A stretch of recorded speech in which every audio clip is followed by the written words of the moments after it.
Bienvenue sur Kinéo Web. Alors aujourd'hui, on va se plonger dans le monde de la création de cabinets.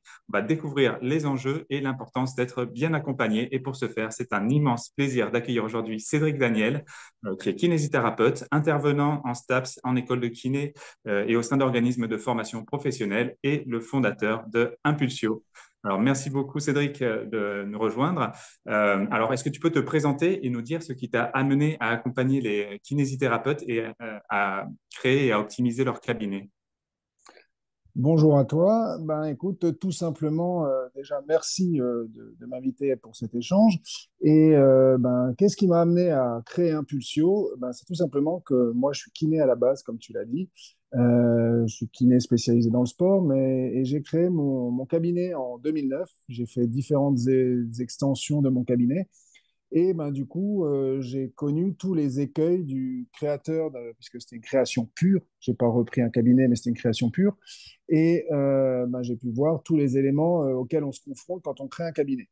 Suite à ça, vu qu'on est lieu de stage pour des étudiants kinés, que j'échange pas mal dans les formations que je donne, tous les échanges que j'ai pu avoir avec des confrères, je me suis rendu compte que de manière générale en France, pour les soignants, que ce soit du médical ou du paramédical, on est très bien formé en tant que praticien et en tant que soignant, mais tout le domaine qui consiste à la création d'entreprise, gestion d'entreprise, optimisation, c'est pas au top dans les cursus que l'on a durant nos études. Et alors que quand on va pratiquer en libéral, oui, on est des soignants, mais on est aussi des chefs d'entreprise parce qu'on est amené à gérer des problèmes de chef d'entreprise. Voilà, c'est ce qui m'a poussé à me dire, il y a un trou dans la raquette, on va essayer de le combler et puis que mes confrères puissent faire ce qui les passionne, c'est-à-dire soigner les gens, faire avancer les problématiques de nos patients et qui ne soient pas préoccupés par toute cette notion de gestion d'entreprise. Ok, super. Donc oui, c'est vraiment les kinésithérapeutes libéraux, ce sont aussi des chefs d'entreprise et ça implique beaucoup de choses. Et c'est vrai que la formation de kinésithérapeute aborde cette partie-là, mais c'est pas approfondi. Donc c'est vraiment bien déjà de se former éventuellement ou de se faire accompagner de façon plus profonde. Et quels sont les trois, quatre plus grands défis pour un professionnel de santé au moment de créer son cabinet et comment Impulsio peut aider justement à ce niveau-là? Alors, comme je l'ai dit avant, en général, si on choisit le métier du soin, c'est un métier passion, c'est-à-dire qu'on a vraiment envie d'apporter un plus pour les gens qui viennent nous voir. C'est de réussir à dissocier la notion de passion de par notre métier ce qui doit être primordial en tant que chef d'entreprise, c'est le côté raison. Donc, cette ambivalence passion-raison. Du coup, on le sait, le nerf de la guerre dans la création d'entreprise, dans la gestion d'entreprise, c'est le domaine financier. Alors même si dans le soin, de manière générale en France, l'argent est un sujet un peu tabou, même si les choses évoluent, voilà, enfin, l'argent est même un sujet tabou en France de manière générale, on a encore l'image du chevalier blanc qui soigne par passion, on a aussi cette réalité économique. On veut soigner, mais on doit gagner notre vie. On passe beaucoup de temps au travail, il faut réussir à trouver le bon compromis. Oui, je pense que le grand défi quand on veut créer un cabinet, c'est de réussir à tout optimiser parce que l'élément financier, c'est l'élément clé. Voilà, c'est vraiment cette phase. Du coup, suite à ça, si on veut vraiment gérer la notion financière, il faut que tout soit cadré. Et donc, dans la création d'un projet, pour moi, avec l'expérience, le plus important, c'est la première phase, c'est le fait d'établir un cahier des charges le plus pertinent et le plus optimal. Quand j'écoute à la première rencontre les futurs créateurs de cabinet, c'est en général, si on se décide à créer un cabinet, on est plein de passion, on est excité, voilà, il y a... Et puis, des fois, il faut réussir à recadrer les choses parce que il faut réussir à créer le cabinet le plus pertinent et le plus optimal par rapport à la pratique du kiné. Donc, prendre du temps pour bien écouter son besoin, prendre du temps pour bien s'imprégner de sa façon de travailler et dans l'idée de faire du sur-mesure et pas faire le cabinet lambda. À la suite, ben, on va faire une étude de marché pour voir quelle sera la zone géographique la plus pertinente pour s'installer. Parce que souvent, un kiné va vous dire, ben ouais, moi j'aimerais bien m'installer là. Oui, mais t'installer là, est-ce que c'est l'endroit le plus pertinent? Donc là aussi, on a développé au sein d'Impulsio un pôle qui fait l'étude de marché et l'étude de faisabilité dans le cadre de la création d'un cabinet. Et suite à ça, ben, on a le cahier des charges, on a l'étude de marché. Ben, ça va être la recherche du local optimal par rapport aux besoins du kiné, d'un local existant ou éventuellement d'une construction. On a aussi eu des cas où on a construit le bâtiment pour le kiné, soit son cabinet proprement dit, soit au sein d'une structure pluridisciplinaire, ce que l'on voit de plus en plus dans certaines zones géographiques, c'est pôles médicaux. Donc, on peut aussi intervenir pour intégrer un cabinet dans un pôle médical. Donc, l'idéal, c'est d'être au stade où c'est le pôle médical est en projet et qu'avec le cahier des charges que l'on aura établi avec le praticien, de dire, bah voilà, au sein de cette maison médicale, j'ai besoin d'un volume de tant de mètres carrés. Et donc, ça nous permet d'être vraiment optimaux à ce niveau-là. Et puis après, dernier élément, ben, ce sera aussi de choisir le matériel le plus pertinent possible par rapport à l'activité du kiné, entre quelqu'un qui fait de la kiné du sport, quelqu'un qui fait de la rééducation du plancher pelvien, quelqu'un qui fait de la rééducation vestibulaire, de la rééducation pédiatrique, tout ça, il y a du matériel spécifique à nos activités et c'est important de bien choisir parce que souvent les gens ont l'image du kiné qui a plein de jouets, plein d'outils, mais tous ces outils, ils ont un coût. Et ben, il faut réussir à être le plus pertinent dans le choix du matériel aussi. Parce que, ben, on le sait, on a une lettre clé et donc un tarif qui est conventionné, qui n'a pas trop évolué depuis les dernières années. Ça fait d'ailleurs beaucoup de débats au sein de notre profession. Donc, il faut réussir à trouver ce compromis, bien s'équiper pour prodiguer de bons soins, mais avec un tarif qui n'évolue pas trop. Donc, voilà, c'est tout ça. Mais on reviendra dans les questions suivantes sur ce sujet. Oui, tout à fait. C'est vrai que c'est la spécialisation des kinésithérapeutes est de plus en plus avancée. Et comme tu disais, le choix du matériel est effectivement très, très important.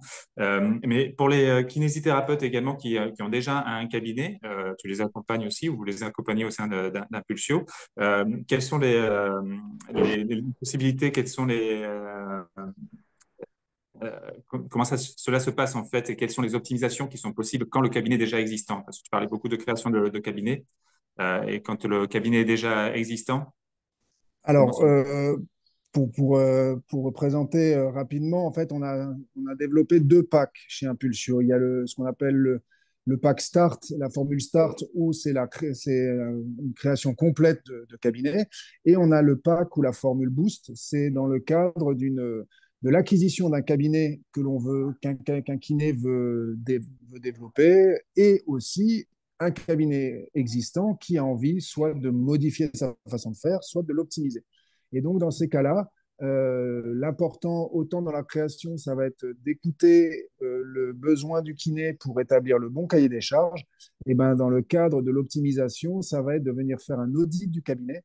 Alors, on a organisé les choses pour pouvoir le gérer à distance aussi. Avec au niveau des technologies, on arrive quand même à gérer beaucoup de choses à distance.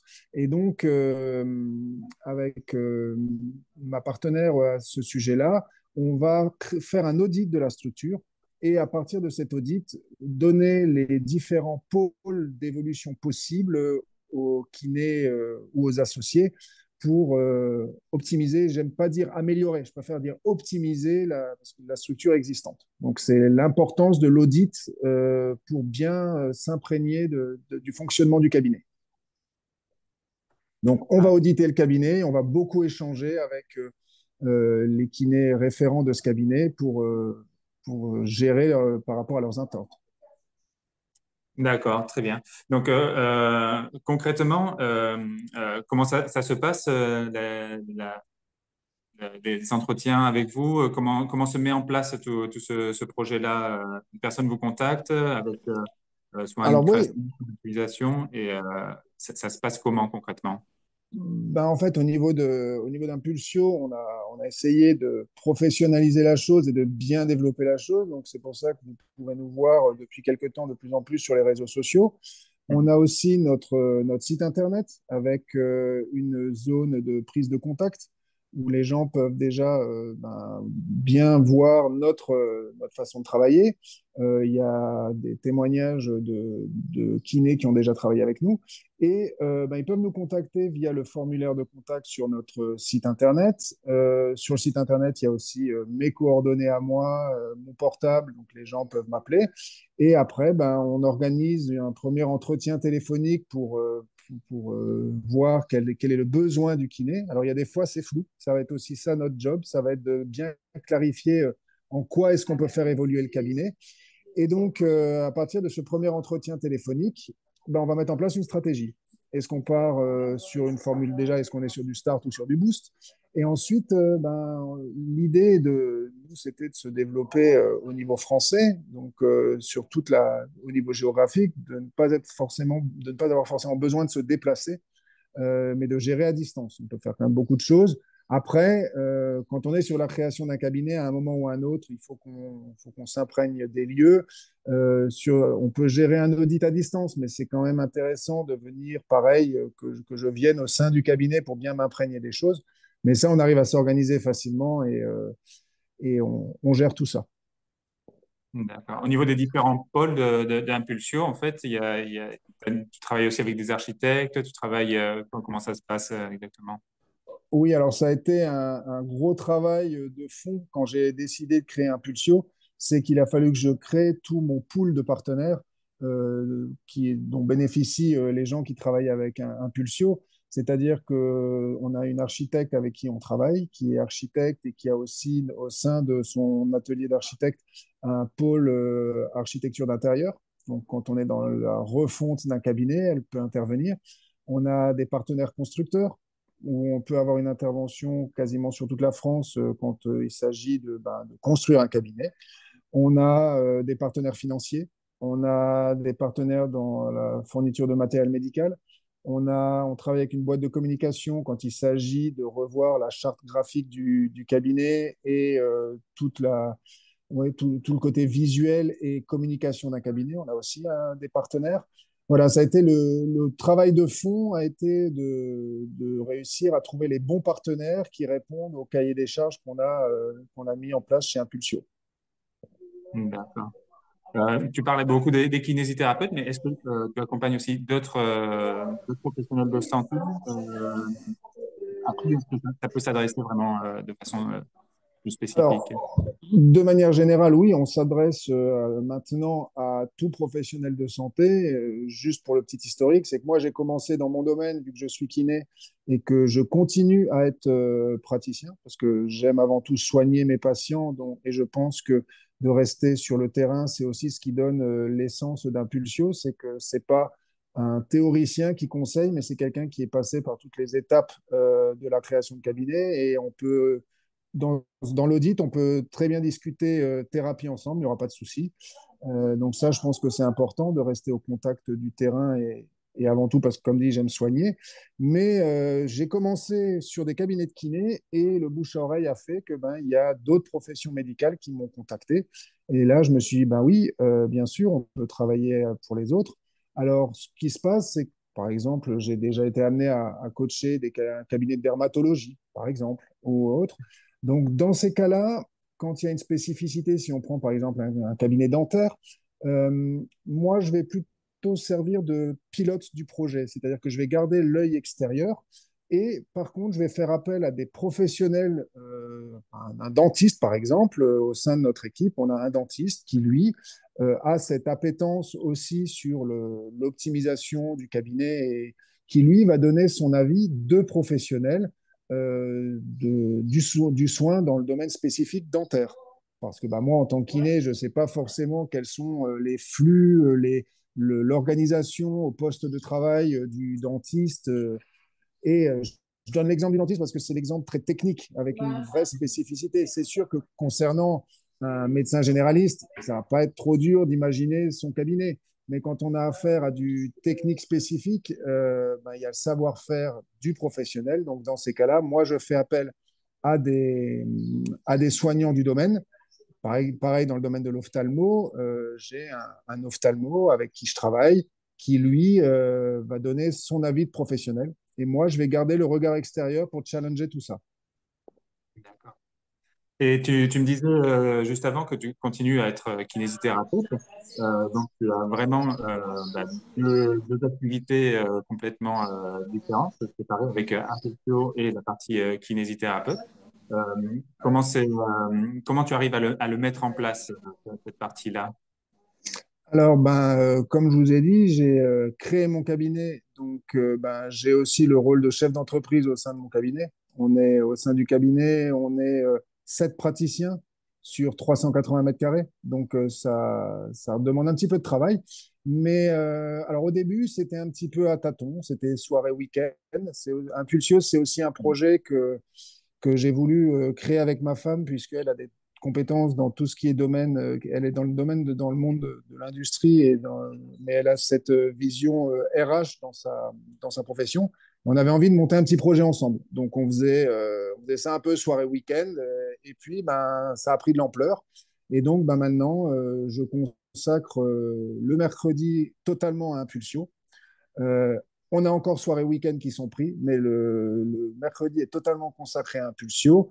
Et l'avantage d'être en libéral, c'est que je peux m'organiser sur des rendez-vous, sur des déplacements. J'arrive à gérer mon agenda en fonction. Mais c'est dommage, les journées n'ont que 24 heures. Je n'ai pas encore trouvé la solution pour optimiser ça, mais j'ai que 24 heures dans une journée, donc je fais avec. Ouais, mais ça c'est un petit peu la problématique de, de tout le monde, effectivement, mais de pouvoir vraiment voilà, dédier une journée développer une activité toi, te passionne. Ça peut être pour d'autres kinésithérapeutes complètement d'autres choses également. J'ai interviewé d'autres personnes pour qui c'était le yoga, par exemple. Et donc, c'est vraiment, ouais, c'est possible de vraiment segmenter plusieurs activités en tant que kinésithérapeute ou une activité kinésithérapeute, une activité complètement différente également. Et ça m'amène à la dernière question qui est justement comment vois-tu l'évolution du métier de kinésithérapeute libéral dans les années à venir? Alors, on peut observer de manière générale qu'il y a une évolution au niveau des mentalités. On attache beaucoup plus d'importance à l'équilibre vie privée, vie professionnelle. On peut débattre sur le sujet. Il y a eu un avant, un après Covid, enfin tous les débats que l'on peut entendre sur le sujet. Le fait est qu'on observe ça et je pense que c'est une bonne chose aussi. Si on veut être de bons soignants, il faut qu'on soit avant tout, entre guillemets, équilibré. Pour pouvoir se donner dans nos soins, il faut qu'on ait un bon équilibre vie privée, vie pro. Là où avant, on avait des fois tendance à se faire manger par la vie professionnelle.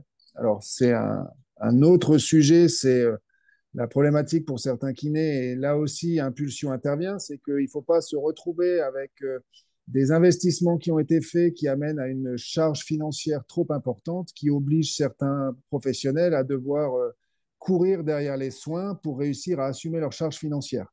Donc c'est ça aussi ce qui est hyper important, c'est que ben, on fait des investissements cohérents avec le rythme de vie que l'on veut avoir. Et ça fait partie, quand je disais établir le cahier des charges le plus pertinent, la première chose que je demande à quelqu'un qui veut créer un cabinet, c'est de lui dire, mais quelle est la proportion vie privée, vie pro que tu veux avoir? Il n'y a pas du tout de jugement sur le sujet, c'est de l'observation. Quelqu'un qui me dit, j'ai envie de travailler 30 heures par semaine au sein de mon cabinet, vu qu'on travailler plus pour gagner plus, c'est une réalité dans notre métier. Entre quelqu'un qui va faire 35 heures par semaine dans son cabinet et celui qui va en faire 50, ça ne va pas générer le même chiffre d'affaires, donc on n'ira pas forcément sur les mêmes investissements.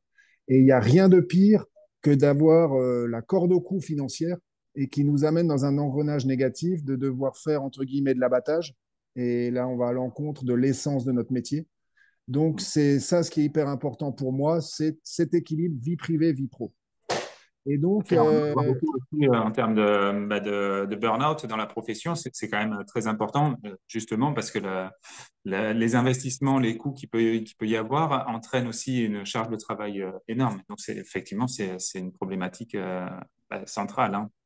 ben, on peut rapidement, clairement, alors le terme est d'actualité, la notion de burn-out commence à se connaître de plus en plus dans notre métier.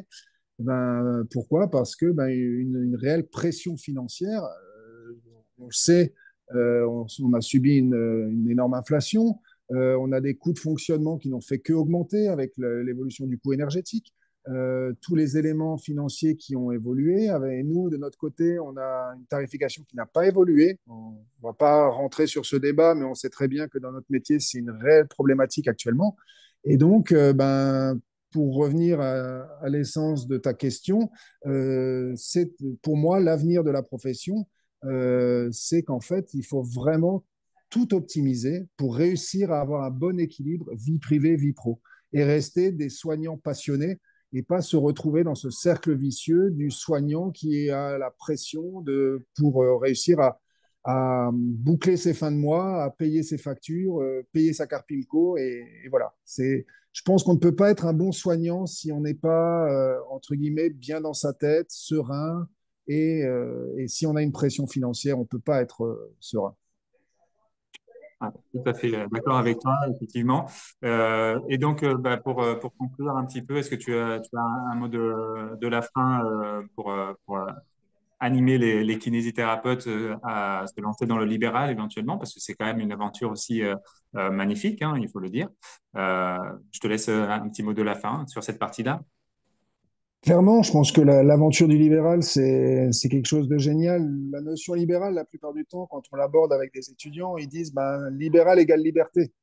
Et donc, c'est sûr qu'entre être libéral ou être salarié d'une structure, alors le libéral va avoir certains éléments qui peuvent paraître entre guillemets chiants. Oui, on a de la paperasse, oui, on a des choses à gérer, mais on a aussi une certaine liberté, liberté de développer son cabinet comme on l'entend, parce que ben, on le voit de plus en plus, on peut s'ouvrir à des activités annexes, ça peut être de la préparation physique, ça peut être des cours de yoga, comme tu l'as cité, ça peut être du pilates, ça peut être des gestes et postures, enfin tout ce que l'on connaît dans notre métier qui peuvent nous donner des ouvertures euh, avec une éventuelle activité déconventionnée à ce sujet-là. Donc l'intérêt du libéral, c'est qu'on a cette liberté de développer notre cabinet comme on l'entend, selon ses centres d'intérêt, selon ses appétences. Et donc, je pense que le libéral va continuer, enfin, notre profession va continuer à évoluer avec du libéral, bien sûr, mais avec des ouvertures. On ne sera plus dans la vision classique du kiné libéral qui fait des domiciles le matin, du cabinet l'après-midi. Ce schéma classique, je pense, il est passé avec des nouvelles générations qui arrivent et qui nous bousculent, mais qui nous bousculent dans le sens très positif, parce que ben, je pense que il y avait un certain ronronnement dans le fonctionnement des cabinets. Et ouais, les nouvelles générations challenge, c'est ça ce qui est génial, c'est ça ce qui fait qu'on a un métier qui reste toujours vivant et d'actualité.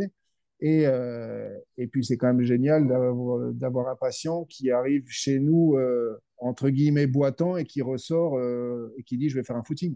On a quand même on a un métier, je ne sais pas s'il y a un métier dans le monde de la santé où on va avoir un relationnel plus proche que nous. Je veux dire, on va être avec un patient pendant un certain nombre de séances. En one-to-one, on a une relation très particulière au niveau humain dans notre métier. C'est l'essence de notre métier aussi, ça, parce qu'on sait que avant de soigner une pathologie, on soigne un patient. Et ça, il faut le garder à l'esprit. C'est comme ça qu'on est performant, c'est quand on prend en charge une personne dans sa globalité. Et donc, ouais, je pense que notre métier a encore plein d'avenir et c'est top. Je pense qu'on a un métier qui est en perpétuelle évolution. Et Ouais, c'est là qu'Impulsio peut intervenir. bah, écoute, je te remercie, Cédric, pour te contacter. Donc, c'est ton site internet, ton numéro de téléphone. On te retrouve sur les réseaux sociaux aussi. Tu nous en dis un petit peu plus sur tout ça? Alors justement, sur les réseaux sociaux, on a décidé, parce que c'est quand même un magnifique outil pour réussir à faire connaître la société. Donc, on s'est développé sur les réseaux sociaux en travaillant avec une boîte de com qui, elle, gère certaines de nos publications. J'essaye moi aussi, surtout via Instagram, et c'est ma femme qui gère un petit peu le côté Facebook. On essaye de mettre régulièrement des choses. Après, comme dit, c'est mal foutu. Il n'y a que 24 heures dans une journée. Et donc, réussir à gérer les projets impulsio, la communication, le cabinet, accessoirement trois enfants, enfin, tout ça fait que j'essaie d'être le plus actif possible sur les réseaux sociaux, mais c'est encore en voie d'évolution de mon côté. Il y a encore du travail, mais j'y bosse, vraiment, j'y bosse. Super. Merci beaucoup, Cédric. Voilà. Un grand merci à toi et puis à très bientôt. À très bientôt. Eh bien, merci d'avoir suivi cette vidéo jusqu'au bout. C'était encore une fois un immense plaisir de faire cette interview. Je te laisse aimer, partager, commenter et bien sûr t'abonner. Et surtout, n'oublie pas, ensemble, valorisons votre expertise.